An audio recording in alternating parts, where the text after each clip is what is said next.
1987, la Safor va registrar el rècord de pluviometria de tot l'estat en només 24 hores. A Gandia, el conegut com a barranc de Beniopa o Sant Nicolau va inundar tota la ciutat.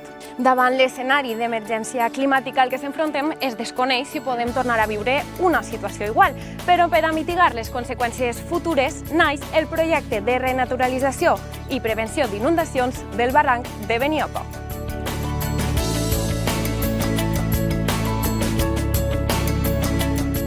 Bé, estem a la desembocadura del barranc de Beniopa. En esta zona, propet del Grau, el barranc rep el nom del barranc de Sant Nicolau i estem fent un projecte que té com a objectiu minimitzar o reduir el risc d'inundació.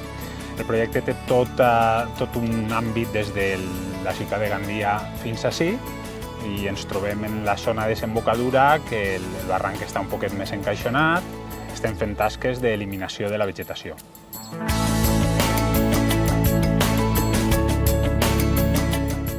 Perquè estem en una zona que encara es veuen, eixes canyes que ara ja hi ha menys, però omplien tota la desembocadura.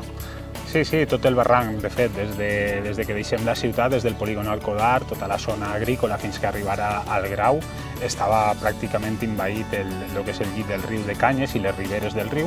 La primera fase del projecte ha sigut eliminar-les perquè es comporten molts problemes a l'hora de les inundacions. I també en temes de biodiversitat, no deixa créixer res més, desplacen a la vegetació autòctona, per tant, ahir al final no n'hi ha els pardalets, les granotetes, tot el que podria haver en un estat natural.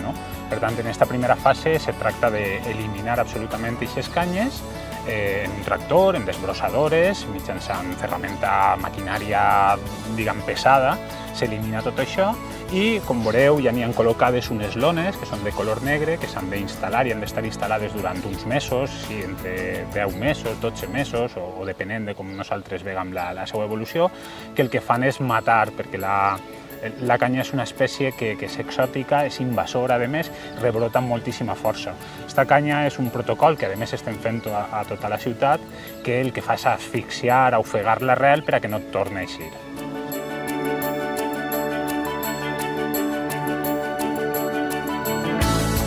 Parlaves d'inundacions, estem parlant d'una zona que tenia certa perillositat cap a la ciutat.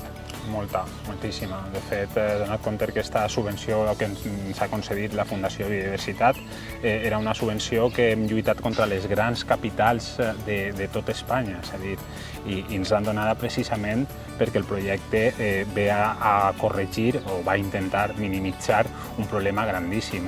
Al 1987 va haver una gran inundació a Gandia, on el barranc de Beniopa, el barranc de Sant Nicolau, va arribar a omplir els carrers de la ciutat, el carrer República Argentina, el carrer Sant Rafael, n'hi havia 1 metre d'aigua.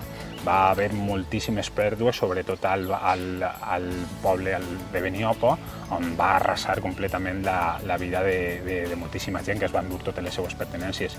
Per tant, ens hem centrat moltíssim en corregir alguns dels errors principals que hi havia en este barranc, que deriven d'aquesta vegetació exòtica, de que el barranc en alguns punts estava, diguem, ocupat, la seva llera havia sigut ocupada i que havia molt poqueta aigua, s'estretava molt, sobretot en la zona del polígon Alcodar, i estem intentant corregir tots aquests errors per a minimitzar el risc, perquè mai sabrem quina serà la seva actuació final, perquè estem en un moment d'emergència climàtica, on els fenòmens meteorològics poden ser molt, molt greus, però el nostre objectiu és minimitzar al màxim possible aquest risc.